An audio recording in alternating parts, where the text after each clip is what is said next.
forgot how to do my job for 1 second. Some people might say I forget how to do my job all the time. But either way, I am here and thank you all for joining me. I appreciate it. We are going to have fun tonight because there's not much news out there and it's Thanksgiving week. And so we're going to have a little bit of fun.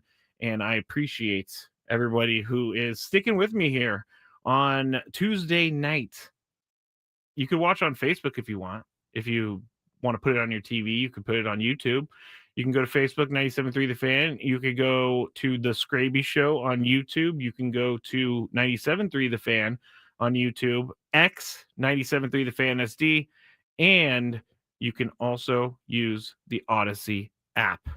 Now, I will get to some Padres stuff here in just a second, but Bubba, aka Renee, said, Skraby, I watched it. I don't think Love is Blind.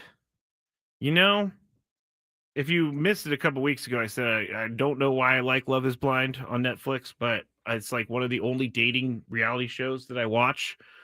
And Love is Blind, the basic premise of it is you don't get to see each other.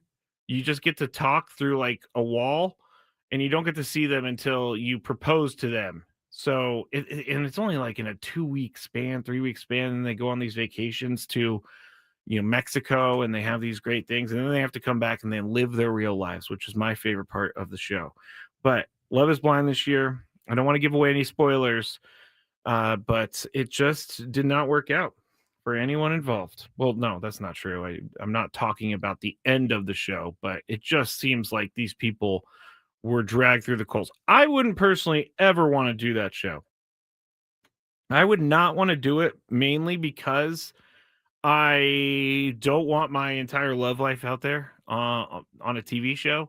That's definitely something that I do not want because my love life is great, but I just don't want people to know about it. But the other thing I wouldn't do is propose to someone without having seen them and only after meeting them and talking to them for like 2 weeks. That's just not something I'm willing to do. I think the show, when it first came out and they did this, I think it was an interesting premise because you were marrying someone that you've never seen before. And there's actually, I think, one couple from the season number 1 who is still together. But I think where they make the mistake is that they don't allow more time. They need more time to make sure this is the person that you want to marry. Because when you're standing up at the altar, I know it's all about the TV show. Will they say yes? Will they say no? But they just need more time. Stop forcing people to get married. And I understand they know what they're doing. I also get a little angry at the Love is Blind contestants who are like mad that they were told what to do on a TV show. It's very strange. It's, you know what you're doing. You know what you're doing. Renee says, I mean, relationships are all about commitment because it's not always honeymoon stage. I understand that. And that's why I like the show where they go and they start living together in their real lives and they go to their jobs and everything like that. That's when you see the real stuff. That's when you know who's going to make it and who's not. Because when things get stressful, people start checking out. Anyway, thank you, Renee, for the first 3 minutes of the show being Love is Blind. I wouldn't have it any other way. Throughout the show, we're going to talk a little bit about Thanksgiving, the holiday, and the most popular sides by state. I saw that earlier, so we'll do that at the end of the show. We'll also do, at the end of the show, the daily gripe, but I think I might change it today to the daily thankfulness, just for today. I know that doesn't really roll off the tongue like the daily gripe does, but the daily thankfulness. We'll go and do that at the end of the show. KG says the stage where you look at one another lovingly and say, I hate the way you breathe. That's funny. That is funny because I'm going to get there one day in my relationship. I just know it. KG, I want a reality show that shows people that have been married for a really long time. That would be hilarious. Anyway, we'll get to the Padres stuff, but I'm going to start with SDFC. I think that's the big story of the day. Watched the game last night. It looked amazing down there at Snapdragon. And I still cannot get over that goal save at the 46th minute. Like, that was incredible. And I know that for people who've been watching soccer for a long time, that may not been as incredible as I'm making it to be, but that saved the game, number one. And it was what Mikey Vera said was right. It just shows the willingness to go above and beyond to make it, to will your team to a win. And that's exactly what happened. So Anders Dreyer, he scores the goal that wins the game. And it's, I'm not really a soccer expert, but it seems like with SDFC, the people or the players, they just get it.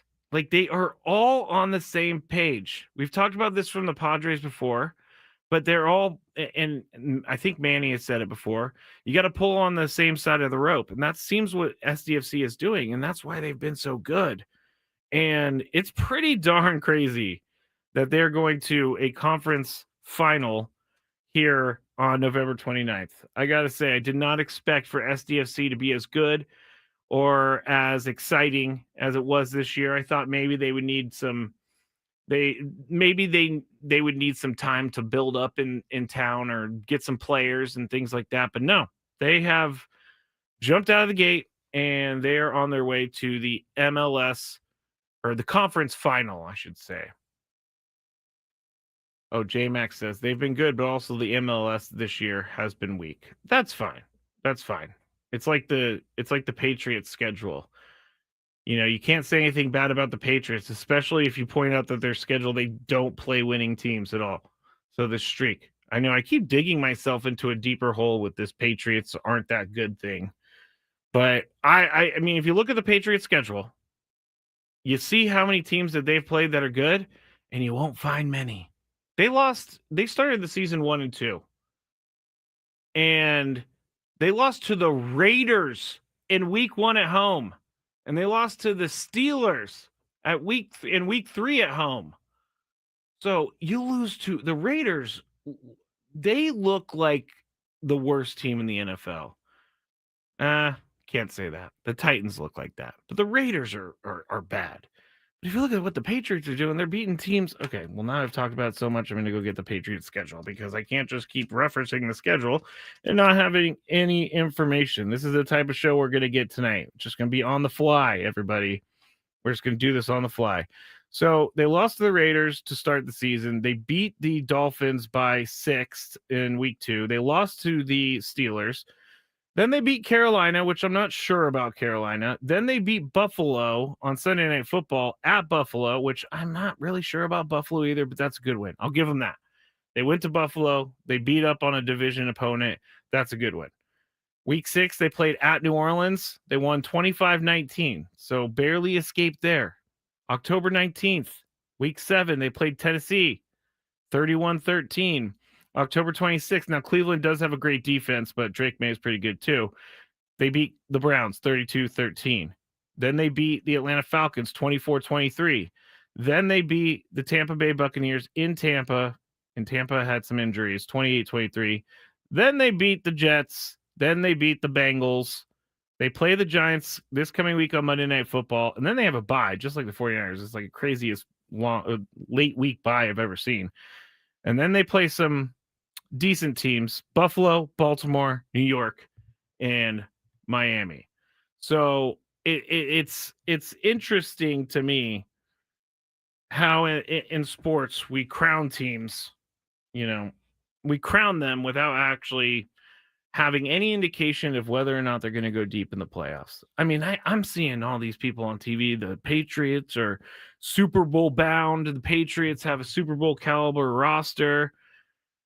It's not my favorite thing to talk about, honestly, because I think they're going to go one and done in the playoffs. Sorry to all the Patriots fans out there. You had your time.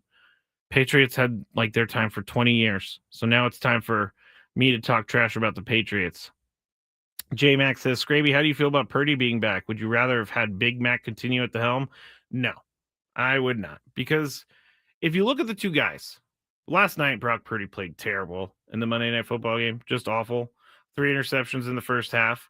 And then after the game, of course, I went clamoring for the post-game media to see what he had to say about it. And he said he was happy with all those throws.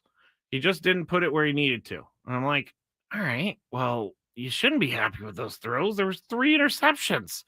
But if you look at Mac Jones, you look at Brock Purdy, you can see that Brock Purdy just has one aspect of his game that's better than Mac Jones, and that's being able to move and being able to run. Mac Jones can't really do that, and he was nursing a sore knee pretty much all the time he was starting. Now, Mac Jones was a great backup quarterback while Brock Purdy was out. But outside of last night, I do think Brock Purdy is the better quarterback out of the two. Mac Jones is going to get a starting look somewhere. He's going to be traded, I would think, over the offseason. I'm assuming that he wants to be a starting quarterback again. And I guess the thing to do is when your career as a quarterback goes down the tubes, you go to San Francisco and you be a backup, and Kyle Shanahan gets you on the right track. It's happened with Sam Darnold, and it has happened with, why am I all of a sudden blanking on it? I'm blanking on the other one that they had. Why am I blanking on it? Anyway, I just think Brock Purdy's better. So that's a little biased, but not really. All right. This is the Skraby Show. Matt Skraby, 97.3 The Fan. We are going to come back and we're going to talk about the Padres adding a bench coach and a hitting coach. So I will get ready for the hitting coach comments, but when we get back, we'll break that down. Also, one Black Friday 2025 free agent deal for every MLB team. The Athletic wrote about it. We'll talk about it when we get back here on the Skraby Show.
Matt Skraby, 97.3 The Fan, Skraby Show, final show of the week for Gwen and Chris and Skraby shows.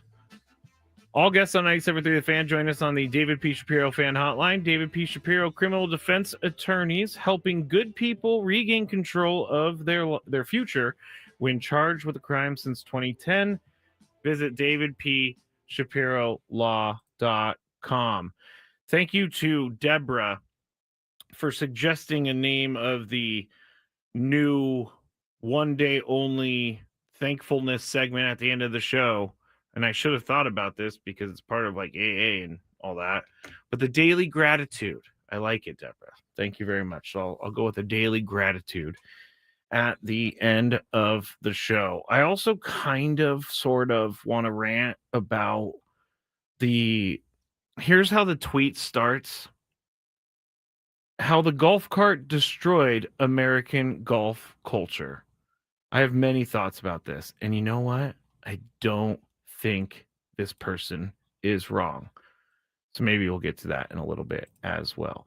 But we should talk about the Padres adding a couple coaches to their staff. And we should say that Randy Knorr is going to be the bench coach, and Steven Souza Jr. will be the hitting coach.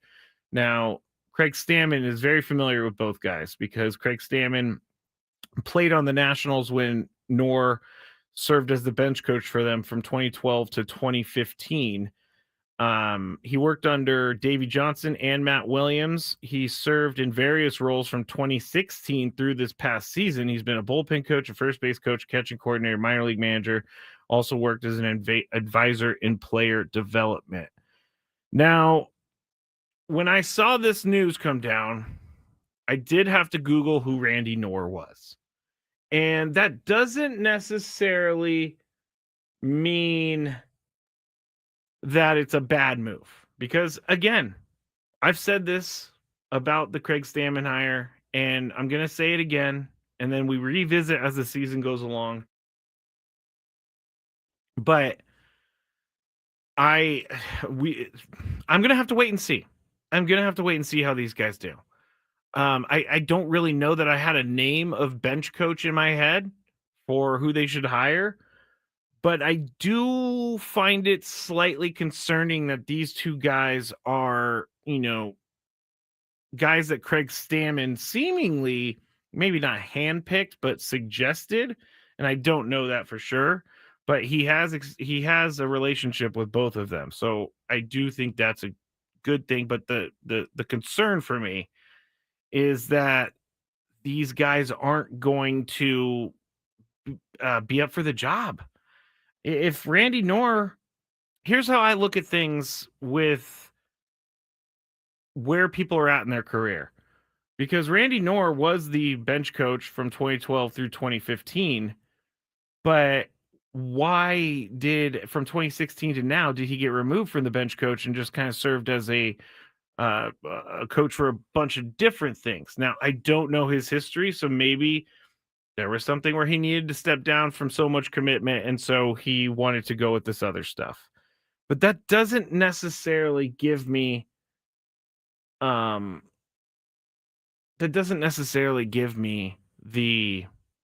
great feelings that I was thinking. Again, I don't really know who would have been a great bench coach. Maybe Randy Knorr is going to be the perfect guy for this thing. I don't know. I mean, you still got Ruben Niebla, who's the associate manager. So if you're looking at titles, I would assume that associate manager is above bench coach. But I'm just I'm just not really. Well, KG loves this. The Rays are one of, if not the best run organizations in the league, and we just got one of their guys. I don't know. I don't know that this is going to be. It doesn't. I don't know that this is going to rub off. And I believe you're talking about Steven Souza Jr., who is a former player who has never coached before. So he's going to be a rookie hitting coach. He spent the last year as a special advisor for hitting development for the Rays, and he's been running instructional programs. Like, having him from the Rays is great, but I just don't know that this was my favorite move in the world.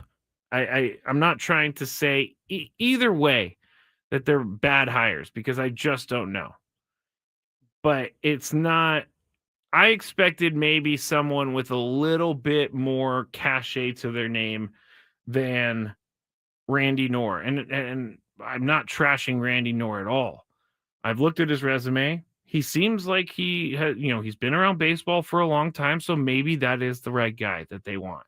Someone who has a baseball background in coaching and has a little bit of instinct, maybe. But I got to see this in action before I judge it. And this is just going to be like what we all, I think, have to go through leading up into the season. We can't make any snap judgments, because what if at the end of the year we all say this is the worst coaching staff in baseball? At the end of the year, they win 90 plus games to go to a World Series. Then, that makes me look dumb. I'm happy to have the coaching staff filled out. I hate to say the word underwhelmed, because again, I don't know that I had a better name in mind. So I guess maybe I'm a little unfair by saying underwhelmed here, but I have seen many people very, very angry with the hitting coach over the years.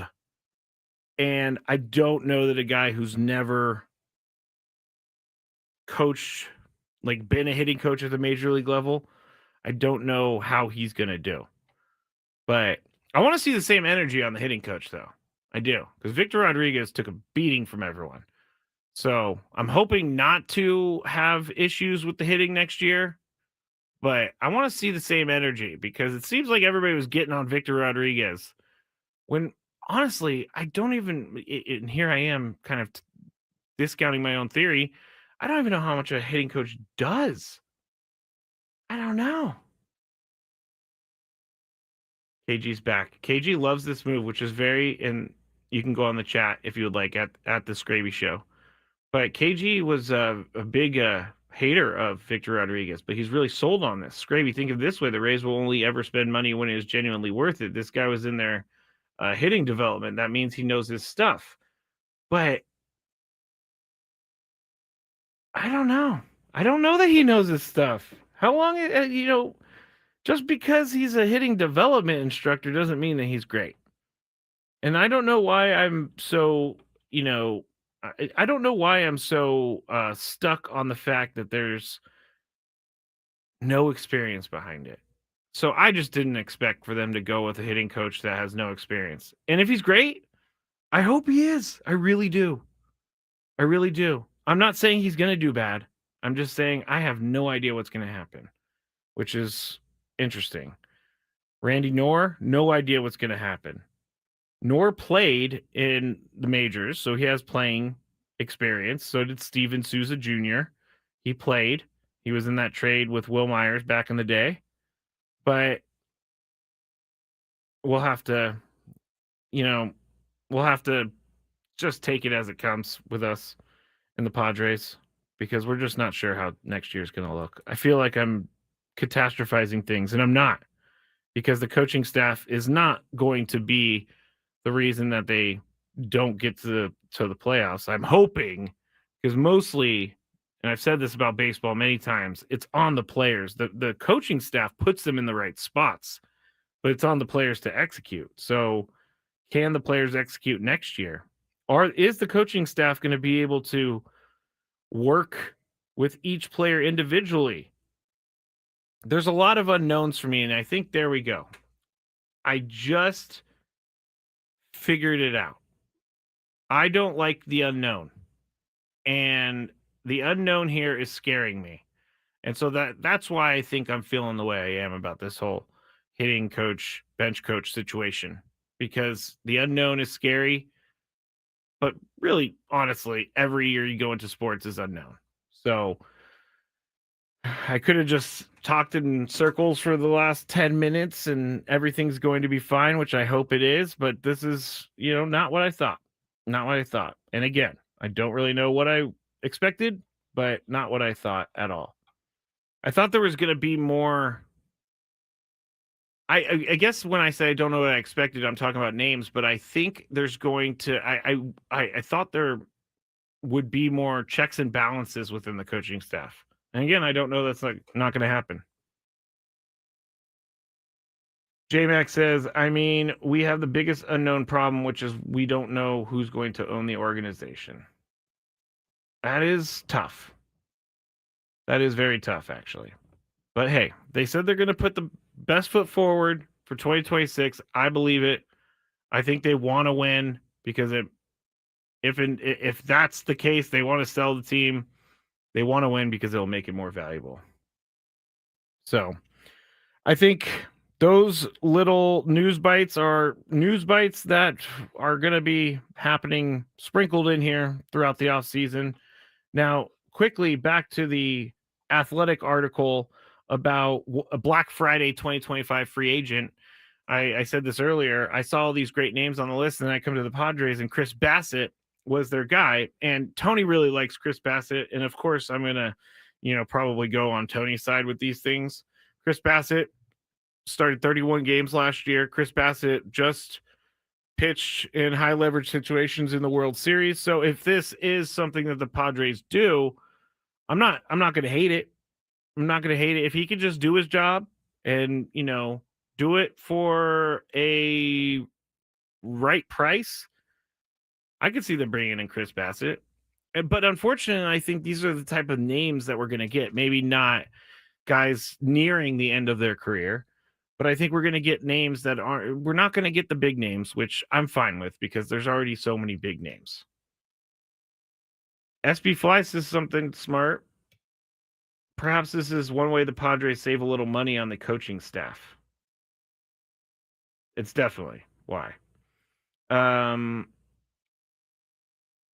can't read that. The Skraby show is my favorite part of my day. And do you know when AJ is going to get signed? Oh, name is Diego. Made this account when I was 8. Well, hey, Diego, thank you for listening. Do I think do I know when AJ is going to get signed? I don't. But I keep hearing that they're working on it. And so I hope that they are working on it. I think by the time winter meetings rolls around and we haven't heard any definitive news on anything, I think that's time to worry. I think that's time to worry when we get to winter meetings. Even though AJ's still under contract for one more year, I'm not sure what's holding things up. Maybe they're trying to fill out the coaching staff first. Maybe that's more important to them, which I could see because AJ is under contract for 2026. We also have the strike looming after next season. So there's lots of different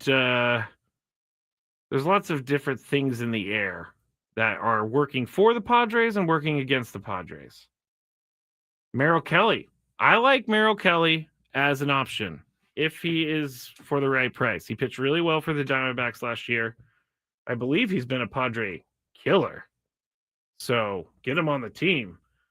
But they need pitching, and guys like that can be useful. We saw Martin Perez a couple years ago come in and be useful. So it's not like it's the wrong thing to do by bringing these guys in. But it's not about, sorry, I'm trying to read the chat and talk at the same time.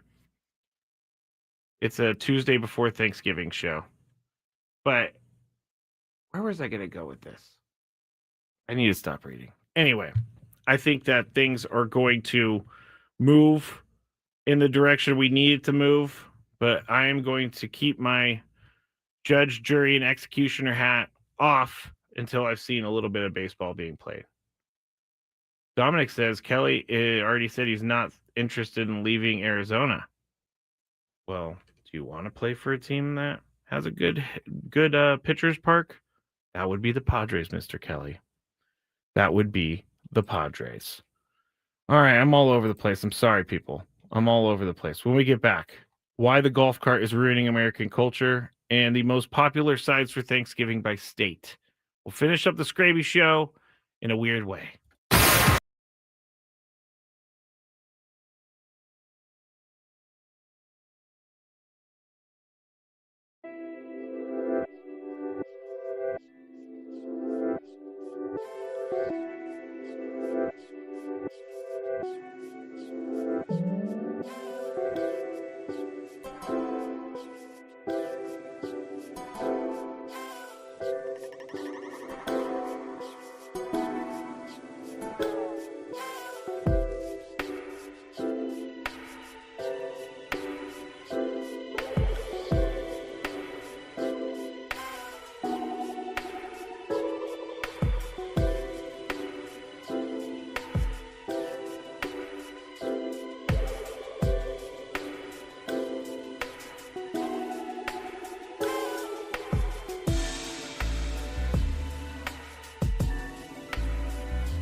Final segment of the Skraby Show. 97.3 The Fan. Thank you for joining me. I told you it was going to be all over the place when we started, and I have not lied one bit. But I do have some good news to pass along to everyone. Maybe the Michigan basketball team is just really, really, really good. Because right now, Michigan is up on Auburn at halftime, 59-31. So Aztecs get beat by 40 last night. Maybe that's just because Michigan is very, very good. We'll see how the rest of the game turns out, but they're almost up 30 by halftime. I think the Aztecs at least have like a 15-point deficit at halftime. So I like that. I like seeing that because it makes me feel a little bit better about how bad the Aztecs played yesterday. And Mark Ziegler was on earlier. He was on at 5 p.m. with us, and he mentioned something that kind of sent a shiver down my spine. And that was that they didn't play with any heart. They didn't play with any urgency, which is not the characteristic of an Aztec basketball team. So they play tonight. They play Oregon. I believe it's at 8, possibly 8:30. Way later than I would like to stay up because I usually go to bed at like 10 or something like that. But I will be watching the Aztec game. It's at 8.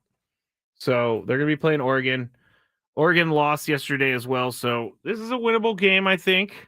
It's a winnable game, I think. We'll see. But just wanted to bring that to all of you that maybe the Aztecs aren't that bad. Maybe Michigan is just really that good. I'm really good at the spin stuff today. Really good at the spin stuff. All right.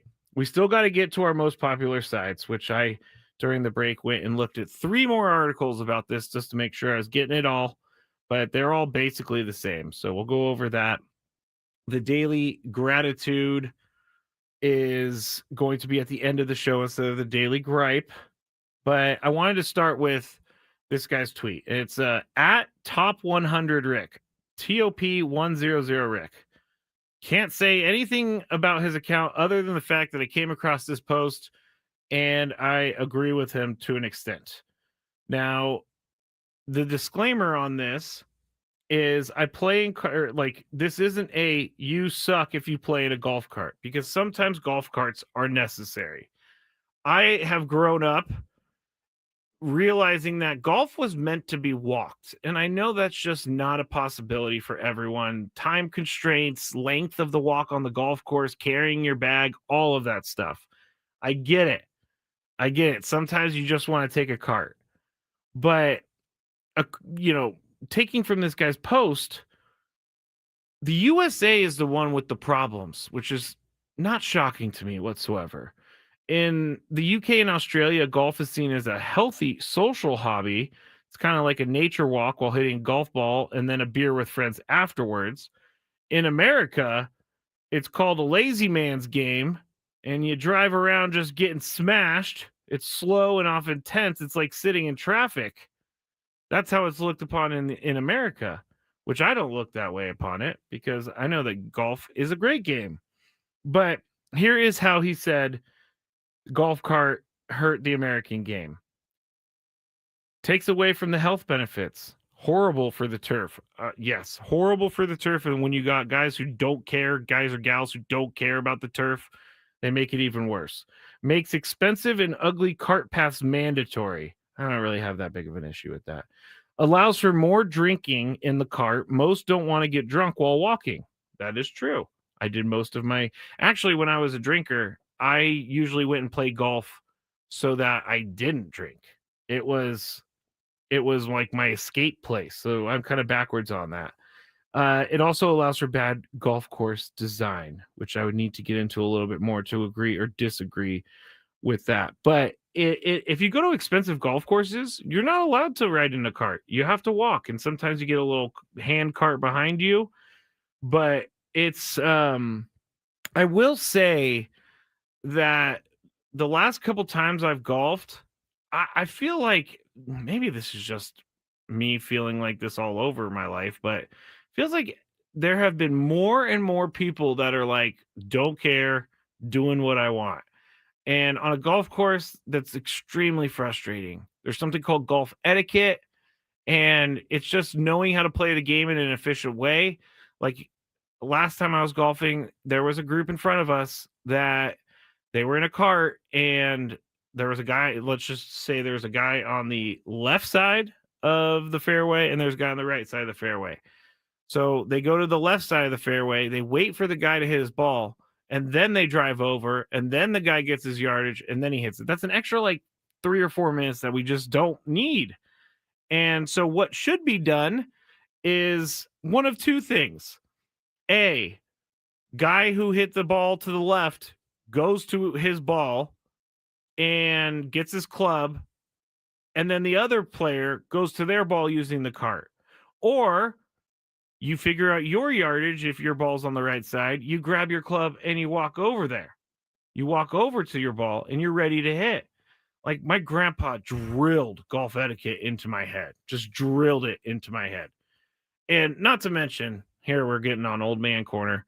Not to mention I am not a music in the golf cart guy. I'm not really a music person in general, so this might just be me, but I can't stand hearing everybody's music on the golf course. I know this makes me sound like I'm 5,000 years old, but I don't need to hear all of the country. I don't need to hear the rap. I don't need to hear any of that. I don't understand why everything has to be so extra. I don't even know if they use that word anymore. KG says ripples from COVID. Probably ripples from COVID. People forgot how to like live during COVID. But anyway, this tweet comes out at the end. If you have never tried walking on the golf course, try it. Grab a handcart, go out there. Choose a course that's an easy walk. I bet you like it more. I do. I choose. I like to walk. I know that Ben Higgins walks when he can. Maybe not anymore. That was a couple years ago that he walked Torrey while we were playing Torrey, which is crazy because Torrey's a long walk and it's a hilly walk. So I can understand a golf cart there because that's like a 3 or 4 or 5 mile walk with about 30, 40 pounds on your back. But try it. Go try to walk on the golf course. Don't take a cart if you can. I understand that some people don't. You know, my grandpa had, he was having a hard time walking there at the end. So I understand. If you need the cart for a reason, that's fine. Just don't get the cart and just get wasted and try to do donuts in the middle of the fairway. Cole says, with the pace of play at some of these goat tracks, I ain't got time to walk 18, let alone drive 9. I get it. I miss walking, though. I'm with you, Scrapes. Thank you. I try to walk as much as I can. But yeah, golf should not take 6 hours to play. Golf is a easily 4-hour to 4.5-hour round if people knew what they were doing.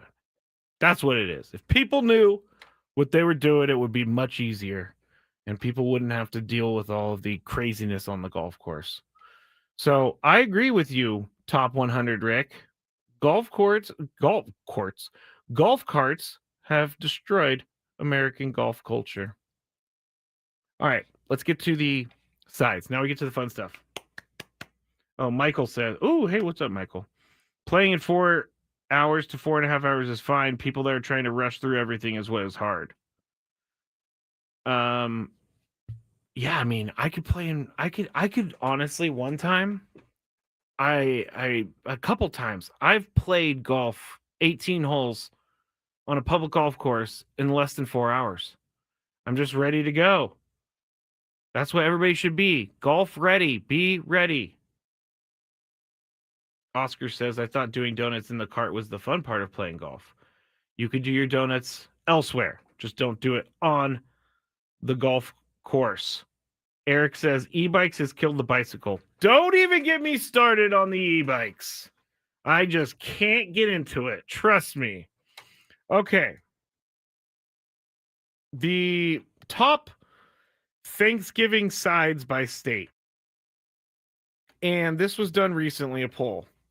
And there's 5 items on here that have been brought up, which a couple of them, well, at least one of them, I didn't even really I didn't know that they were a Thanksgiving food. But majority of states, there's like 1, 2, 3, 4. There's like 7 states that are different, but the rest of the states chose stuffing as their favorite Thanksgiving side. I do not like stuffing. I know, it's crazy. People tell me I'm crazy all the time that I don't like stuffing. There's something about putting a stuffing into the turkey and then eating it after it's been cooked that really bothers me. And I don't know. I mean, that's a me thing for sure. But I'm not into stuffing. I just can't do it. I don't eat stuffing at Thanksgiving.